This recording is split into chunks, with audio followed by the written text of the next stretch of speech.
don't care who you are, life is going to knock you down. Listen to me, many of you right now, life's got you up against the rope, and you got to do me a favor. Like, you can't give up. You can't give in.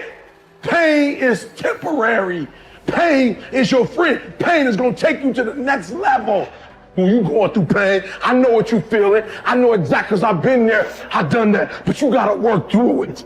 And the reason why most of you are not successful is because every single time stuff not going your way, you give up, you quit, you let go, and people feel weakness. They feel it. You can feel when somebody's not committed, when they're not all in, when they're not dedicated. And there's another level you get to when you go all in. Winners win and losers lose. There are going to be times that you're going to be wondering, why should I keep showing up and working my business? Why should I keep at it? Why should I keep showing up to the conventions? Why should I keep picking up the phones and making the phone calls? Why should I keep fighting for my goals and fighting for my dreams? And what I want to remind you is that you got to show up for your life regardless of the circumstances. You got to show up in spite of the naysayers. You got to show up in spite of the conversation going on in your mind. You got to show up for your life, because if you don't, nobody else will. If you want unreasonable results in your life, you've got to be willing to be unreasonable.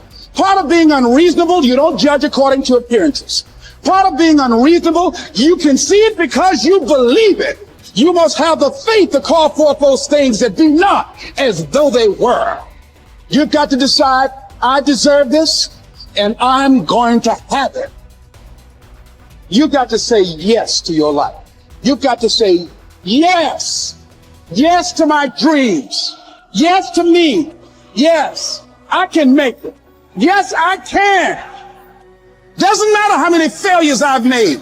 Doesn't matter how many mistakes I've endured. Doesn't matter about my defeats. Doesn't matter about what I've done. Yes, yes. I don't care about the fact I'm in a hole now. Doesn't matter about where I am.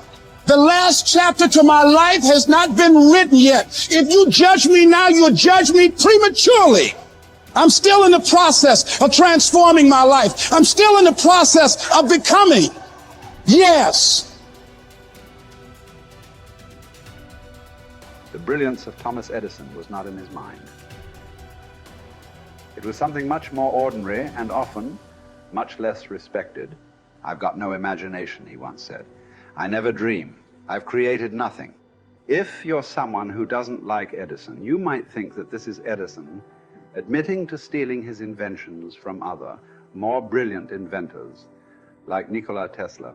Not quite, but he did readily concede that most of the credit belonged to something other than his brain. "The genius hangs around his laboratory day and night," Edison said. "If anything happens, he's there to catch it. If he wasn't, it might happen just the same. Only it would never be his. What he's talking about is showing up." The incredible, underrated power of clocking in every day, putting your ass in the seat, and the luck this seems to inevitably produce. Edison lived in his laboratory and never missed a day. Like Gehrig, even when he was sick, when he was tired, or when visited by tragedy or disaster. The modern conveniences we can trace to his lab then owe far more to his body than his brain, to the compounding power of consistency rather than sheer brilliance. It wasn't about inspiration.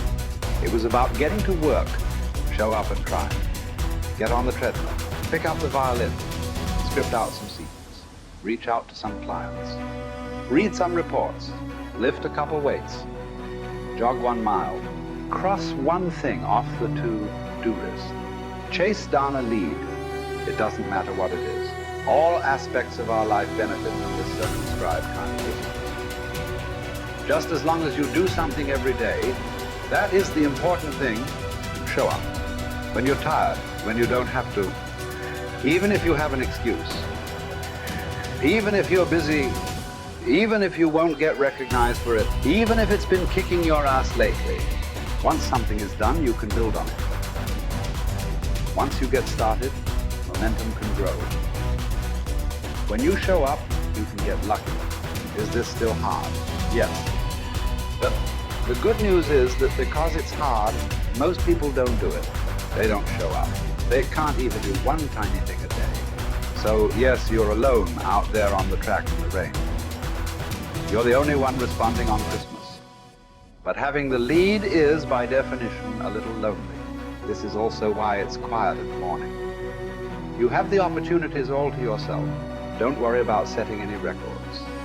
Just report for duty. No excuses. And here's the irony. This is also a way to break records. Consistency is a superpower. Day to day, willpower is incredibly rare. Lowell Gettrig was a solid position player and a good hitter. But his success really was rooted in the fact that he didn't miss many days of work. It's quite likely that had he continued at his normal pace and not been stricken with R's, that he would have put up career numbers that surpassed Babe Ruth. Gettrig wasn't just able to show up despite injuries and fatigue. He also had to push through ennui, doubt, and just plain not feeling it. He had slumps like we all do, but he also understood what they meant. As a minor leaguer, he had struggled at the plate and thought about quitting. The Yankees' owner sent down a scout to walk Gehrig through the very basic math of a batting average. A good hitter hits 300, and hitting 350 is terrific. Hitting 400 is almost unheard of. What does that translate to? Missing on 6 tries out of 10. A hitter can also go days, weeks without touching the ball. That's what the scout told him. The most important thing a young ball player can learn is that he can't be good every day. You don't have to always be amazing. You do always have to show up. What matters is sticking around for the next at-bat. The ability to do that, coupled with the ability to endure what John Steinbeck called dogly days while writing Easter Eve. Those days when everything seems out of whack, when you're just not feeling it, when the distractions won't stop, is the first step to greatness, literally. You cannot be great without the self-discipline to do that. One thing a day adds up. Each day adds up. But the numbers are only interesting if they accumulate in large quantities. You guys that are just getting started, you're not going to start right here. You're going to start down there, probably in another city, another town. I grew up in Lake Charles, Louisiana, no money, raised by a single mother. I was in debt at 25 years old. First thing that I had to do in my life was not learn a new skill. First thing I had to do to get my life moving in the right direction was self-development. It is vital. It was vital for me that I improved myself and I could start depending upon me. I had to show up every day with some rituals, some disciplines, and start getting myself to trust me, not trust others, but trust myself to do the right thing every day. One of the things that I started doing was beating the sun up every morning. I'm going to beat that sun up every morning so that I have the discipline and the control over my life. So I knew, hey, before that thing pops, I'm going to pop. I'm going to get out of bed, depend on myself, get up at the same time every day. And for me, that time, regardless of where I was beat that sun up. No matter where I am, I'm going to beat that thing up. So it gives me a sense of control over my own life. Second thing, I had to start cleaning up my life and my friends and my environment. When I was younger, between 15 and 25, I was doing crazy stuff in my life. Wasting my weekends. I have the saying, weekends are for the weak. I was drinking, fooling around with a bunch of bad things, bad people. At 25 years old, I cleaned it all up. Quit going to those places. Quit hanging out with people that did not have ethics and discipline in their life. I wanted to build something in my life. I wanted to become someone. And to do that, to become someone in the eyes of the world, just beating that sun up every morning gives me the sense of accomplishment that I did what I said I was going to do, that I woke up when I said I would wake up, and I start building respect for myself, start believing in myself so that I can go out into the world. And maybe today when I go into this meeting that I'm dressed for, they'll believe in me as much as I believe in me, and that'll show up in a contract, a deal, maybe even some money.